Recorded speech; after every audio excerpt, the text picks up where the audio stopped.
Welcome back to another explainer. Today we're taking a deep dive into some truly fascinating material that absolutely shapes how we understand the world.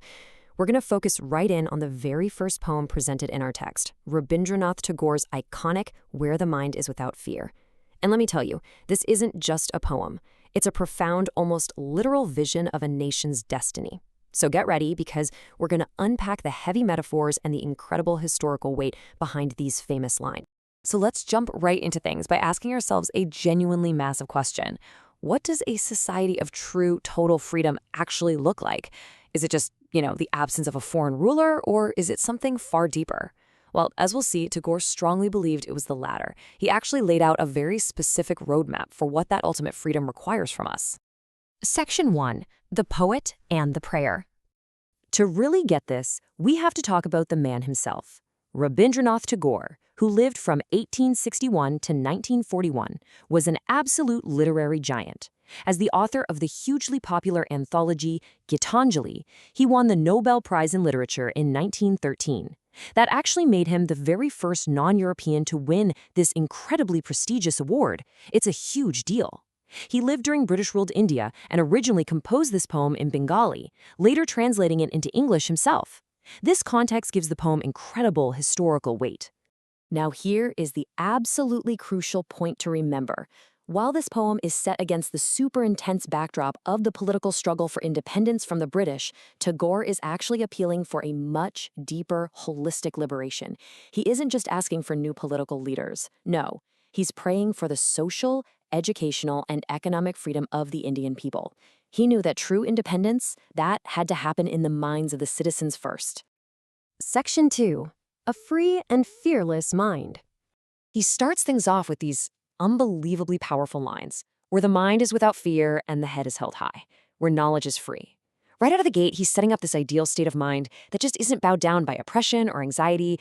I mean, really think about what it means to live in a state where your mind is entirely, completely free from fear.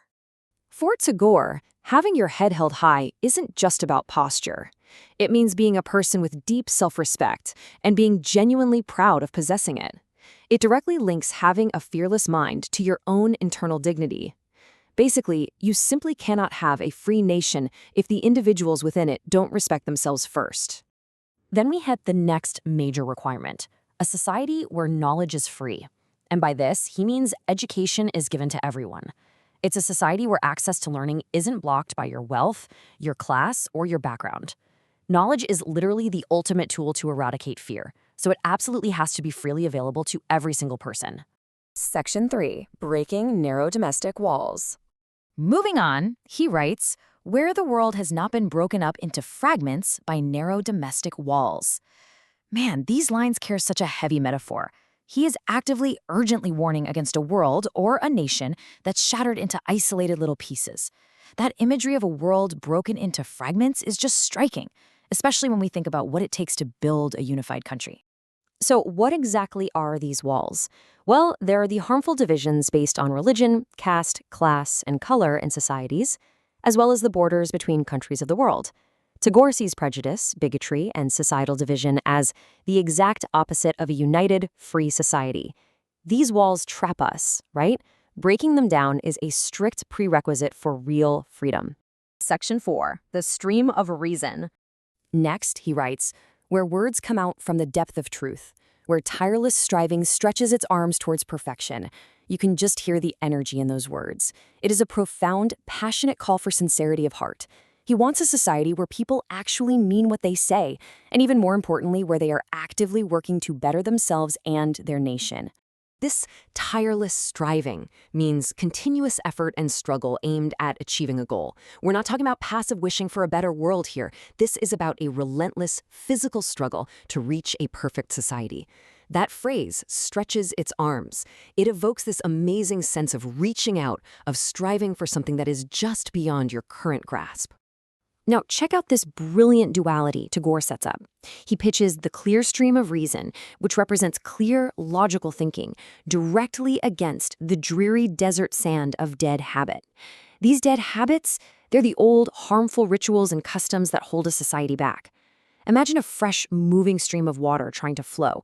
only to just be completely absorbed and lost in the dry and fertile sand of a desert.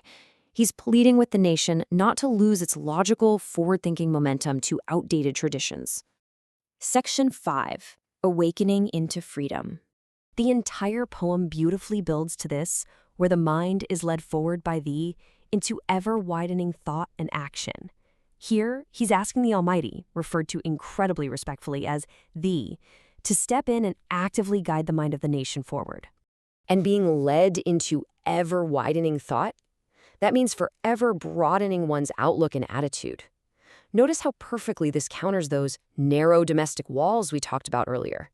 Instead of being trapped in tiny, fragmented little boxes, Tagore wants our perspectives, our thoughts, and our actions to constantly, endlessly expand outward.